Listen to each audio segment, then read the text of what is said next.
ನಮಸ್ಕಾರ ನನ್ನೆಲ್ಲ ರೈತರಿಗೆ. ಇವತ್ತಿನ ವಿಷಯ ಏನಪ್ಪ ಅಂದ್ರೆ 2 ದಿನ ಆಯಿತು ಚಟ್ನಿ ಹೊಡೆದೆವು. ಮುಂಚಿತ 2 ದಿನ ಆಯಿತು. ವರ್ಷ ಏನು ಮಾಡ್ತಿದ್ದೆವು, ಚಟ್ನಿ ಹೊಡೆದು ಅವತ್ತೇ ಪೇಸ್ಟ್ ಮಾಡ್ಕೊತಿದ್ದೆವು. ಈ ವರ್ಷ ಏನು ಮಾಡ್ಯೆವು, ಸ್ವಲ್ಪ ಚೇಂಜ್ ಮಾಡ್ಯೆವು. ಎದ್ರ ಸಲಂದ ಅಂದ್ರೆ ವಾತಾವರಣ ಸ್ವಲ್ಪ ಸರಿ ಇಲ್ಲ ಮತ್ತು ಮಳೆ ಜಾಸ್ತಿ ಆಗೈತಿ. ಅದಕ್ಕೆ ನೆಲದಾಗ ತೇವಾಂಶ ಜಾಸ್ತಿ ಇತ್ತು. ಅದ್ರ ಸಲಂದ ಏನು ಮಾಡ್ಯಾವ ಅಂದ್ರೆ ಒಂದಿನ ಚಟ್ನಿ ಒಂದಿನ ಸ್ಪ್ರೇ ಅದು ಮಾಡ್ಕೊಂಡೆವು. ಕಡ್ಡಿ ಒಳಗೆ ಜಾಸ್ತಿ ನೀರು ಬೀಳತ್ತಿತ್ತು.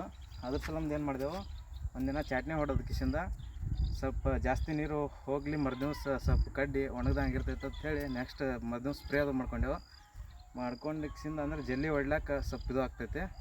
ಆಮೇಲೆ ಚಟ್ನಿ ಹೊಡೆದಿಂದ 2 ದಿನಕ್ಕೆ ಬಡ್ಡಿಗೆ ಫಾಸ್ಫರಿಕ್ ಆ್ಯಸಿಡ್, ಅಮೋನಿಯಂ ಸಲ್ಫೇಟ್ ಅದು ಬಿಟ್ಟೆವು.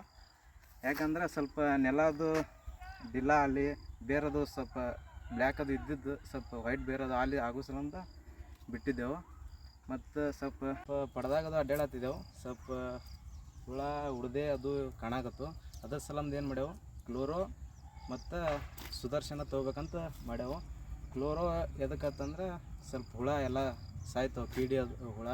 ಮತ್ತು ಸುದರ್ಶನ ಮಿಲಿ ಬಗ್ಗಿನ ಸಲಂದ ಅಡ್ವಾನ್ಸ್ ಮುಂದೆ ಯಾವುದೇ ತೊಂದರೆ ಮಾಡಬಾರ್ದಂತ ಅಡ್ವಾನ್ಸ್ ತೊಗೋಕತ್ತೇವು.